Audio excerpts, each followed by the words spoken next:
You know, I just feel like one of the old guard now when it comes to collecting manga. There's just no more excitement when it comes to Black Friday shop because there's just nothing left to buy. Hello all of my otaku friends, my name is Profitaku and welcome back to my channel for another manga haul video. This is actually a pretty good month for collecting manga. Over 50 volumes obtained, a wide variety of things, including a very special series that I'm going to show at the end, so let's get started.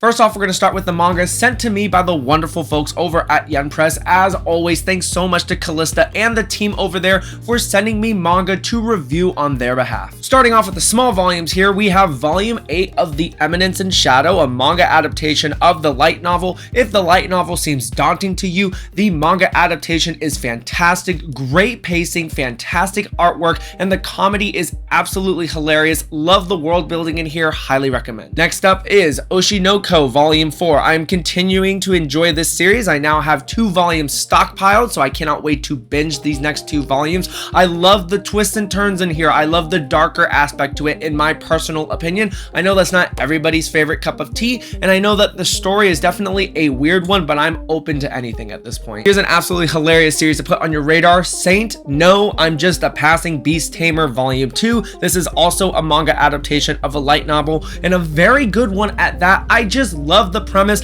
of this overpowered main character girl who could be anything in the world, but she decides to be a beast tamer just so that she can pet all the fluffy things, and the beast tamer is the lowest ranking job in this kingdom. Absolutely hilarious, lots of crazy hijinks, highly recommend. One of my favorite new series in Yen Press's catalog is volume 3 of Call the Name of the Night. If you love Witch Hat Atelier, you will absolutely love this series. This has been one of my favorite reads of 2023. It is so well done, from the world building of this girl who has a disease of the darkness and her mentor who's trying to help her control these different things. Along with that, it just immerses you in this fantasy magical world with the beautiful artwork. It's a very concise storyline with nice slice of life elements, but also a fantastic cast of characters. This is one you have to put on your radar. And ending to a series here, we have volume 3 of Sunbeams in the Sky. Short, sweet, and concise if you want a dramatic romance series with identical twins. I highly recommend this series. I really enjoyed volume 1, so I can't wait to see how this one ends. Next up is another fantastic fantasy manga adaptation of a light novel. We have Sugar Apple Fairy Tale Volume 2. Lots of world building in volume 1, but very good world building at that. I love the premise of the story, following our princess as she goes on an adventure and she hires a fairy servant to help protect her on the tumultuous road up ahead.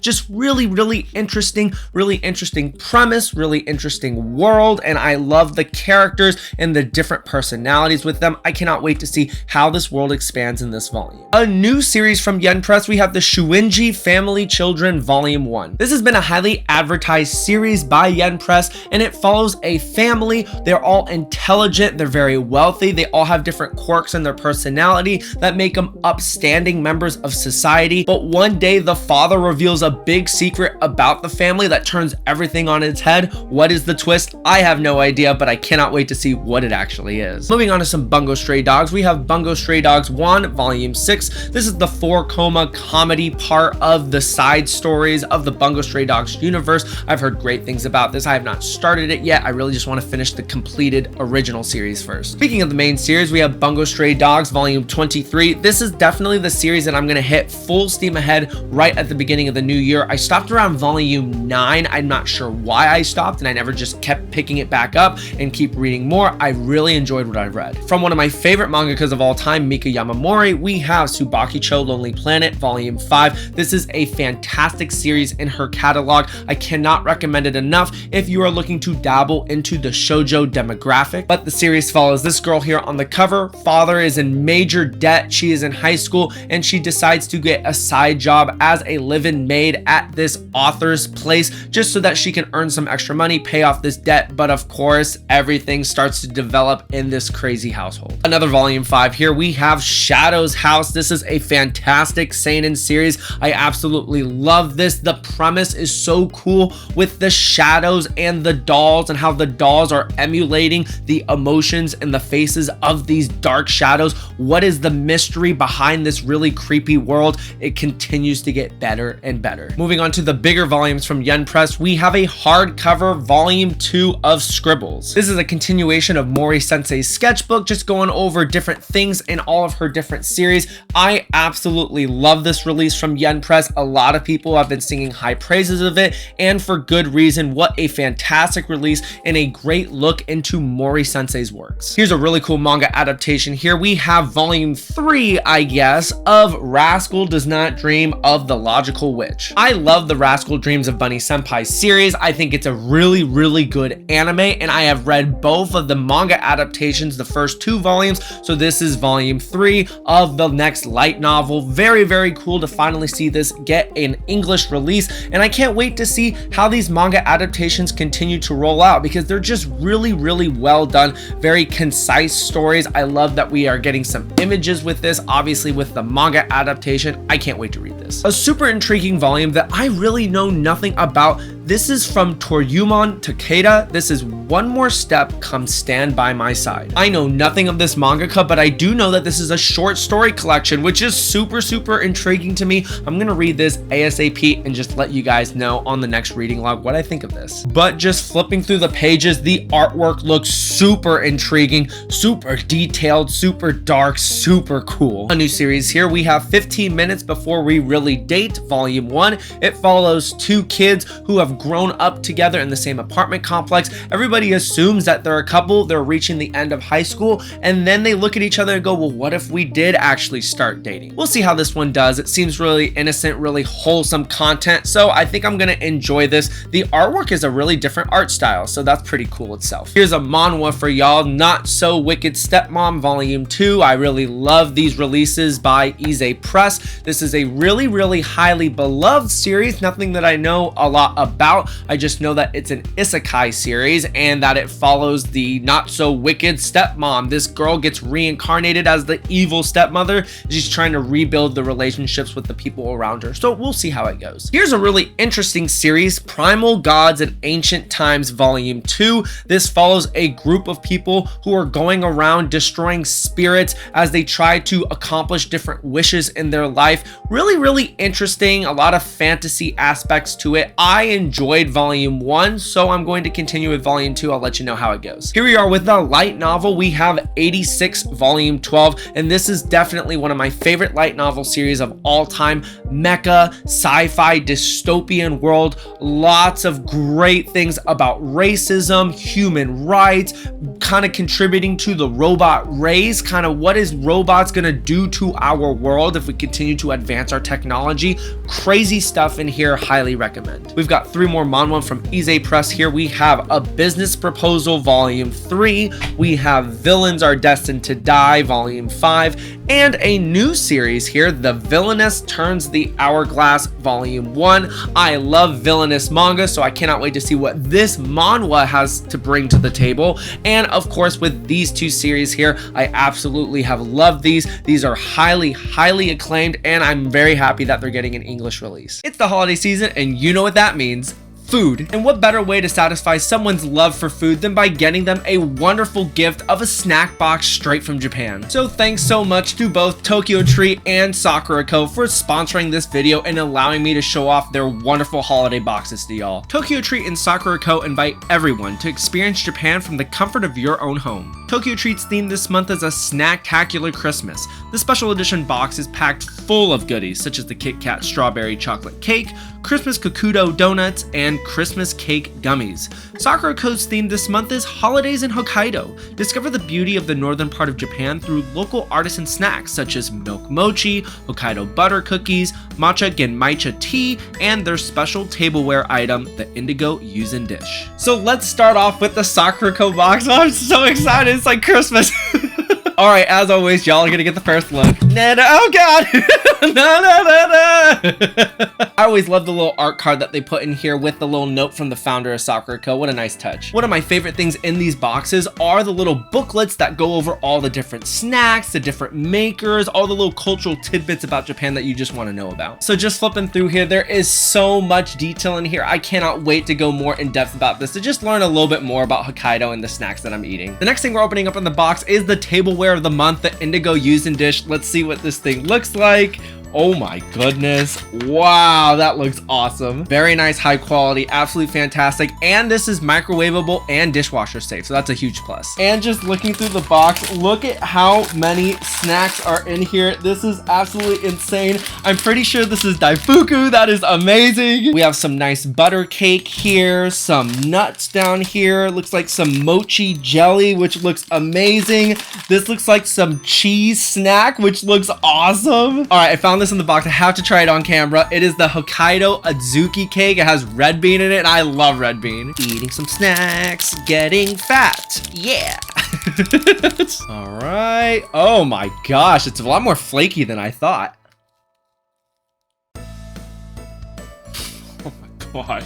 So good. Also in the box, you get 2 packets of their specialty tea. This is a matcha with genmaicha tea, Hokkaido brown rice with shizuoka green tea. It's only right if I have it in a Hunter x Hunter mug, so let's see how it tastes. Super subtle, very earthy, perfect for winter. All right, next up is the Tokyo treat box, so let's open this thing up. And of course, y'all always get the first look, so just like in the other box, you do get a booklet detailing all the different snacks in the box. This is the more commercialized box, definitely things that you see in the convenience stores of Japan. So just like last month, my favorite thing is the big bag of Kit Kats that they give you, and this is the chocolate strawberry cake one. I'm super pumped. Dude, this is a ramen pack, authentic spicy umakara flavor. Dude, look at that. That looks so good. So I want to try something totally mysterious and something super, super appealing. So first off, we're going to start with the potato chips. These are truffle potato chips. Oh, dude, these smell so good. The truffle flavor isn't that like very pungent or very like in your face. It's very subtle. You get a lot of salt in here. The potato chips are really thick actually. And the mystery item this month is going to be this marshmallow looking thing with the, the funny looking guy on it. Dude, it smells like a marshmallow. It really does. Oh, it's a marshmallow. The last thing about these booklets, I do recommend you go through them because it does list all of the different allergens that are in each snack. So in case you have an allergy to something, you'll know before you go attack the snack boxes. As always, it is an absolute blast showing off these boxes to y'all. If you want to get a box of your own, check out the description or in the pinned comment. There's an affiliate link along with a coupon code so that you can get your first box at a discount. Just share this box with your friends and family. It's an absolute blast. And as always, thanks so much to Tokyo Treat and Sakuraco for sponsoring this video. Now back to the manga haul. This next section here is from 7 Seas, a small haul from them. First off is Kimono Jihen Volume 8. If you love shonen manga that gravitates more towards the seinen side, this is the one for you. I think of it as like Bungo Stray Dogs, but with a cast of characters involving children. Very, very cool. Love the superpowers in here. Love the different battles. Love the backstories of all of our characters. Really, really intriguing. Cannot recommend this one enough. Next up is Volume 3 of My Girlfriend's Child. This has been a phenomenal series, one that I did not think I was going to enjoy, but how educational it is about teen pregnancy and the drama and the different emotions involved with that. This has been a really eye-opening manga for me, and this is why I love to just talk about manga to other people, is because of stories like this and how much variety there is in the manga industry. Cannot recommend this one enough. Easily one of my favorite new releases of 2023. We have Volume 3 of Gap Papa, Daddy at Work and at Home. This is the most wholesome manga in my entire library. It is fantastic. It follows a dad who is very cold at work, but when he goes home, he is a loving father and husband. Super wholesome content. I love the child. She is absolutely hilarious, and this manga continues to impress me, especially this release by 7 Seas in the full color. I can't recommend this one enough. And last up from 7 Seas, we have Tokyo Revengers and the Omnibus. This is volumes 15 and 16. Man, man, I just cannot wait to dive back into Tokyo Revengers. I am now 3 omnibuses behind, which is perfect. That's exactly what I wanted to do because I just wanted to binge Tokyo Revengers. I am in the mood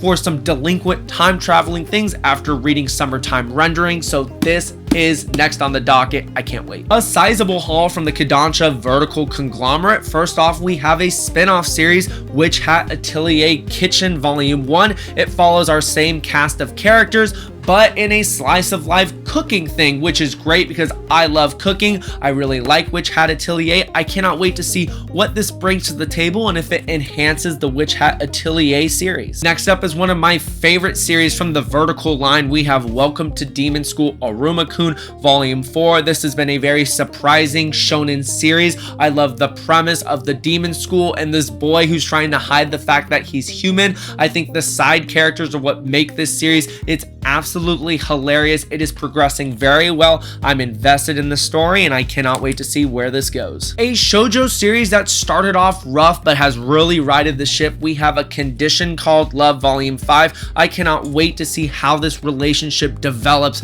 Man, it has been fantastic in volumes 3 and 4. Super wholesome. I just think that it's a very, very interesting relationship. Even though it is a high school romance, you think that it seems kind of cookie cutter, but there are some different elements in here. I cannot recommend this one enough. A new volume 1, one that I'd heard great things about, but I didn't personally know that until I just read the back cover and I decided to just go ahead and buy it. We have The Moon on a Rainy Night. The series follows 2 girls who bump into each other on a rainy night. One girl drops her sheet music. They kind of reconcile that situation and are on their way. And the other girl finds out that the girl is hard of hearing and thus starts this really interesting relationship of kind of navigating this disability and kind of breaking down the walls of that disability as they continue to grow their friendship and relationship. Last up here from Kodansha is Saving 80,000 Gold in Another World for My Retirement Volume 3. I really don't know about this one. I was actually kind of surprised that this one came in the mail for me.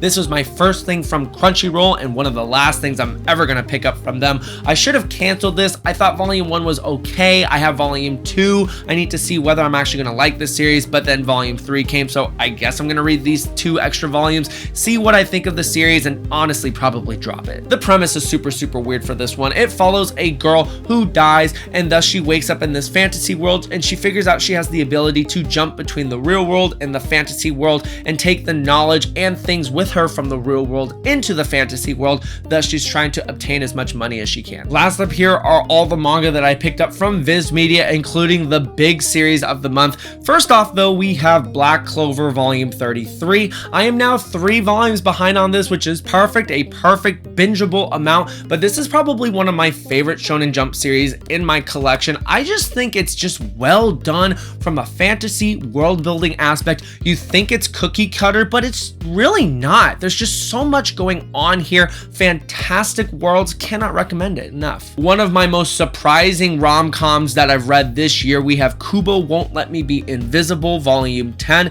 This is super wholesome, super sweet. I love Kubo. I think she's a fantastic female MC, and I love the different cast of characters and all their different interactions. It works very well for an episodic manga, and this thing is almost done too, which is perfect. Next up is one of Viz Media's most popular manga in their catalog. We have Chojin X Volume 4. I did do a Volume 1 first impressions of this manga if you'd like to check that out, but I am 3 volumes behind, a perfect bingeable amount to see whether this series actually does take that downturn like a lot of people said that it did.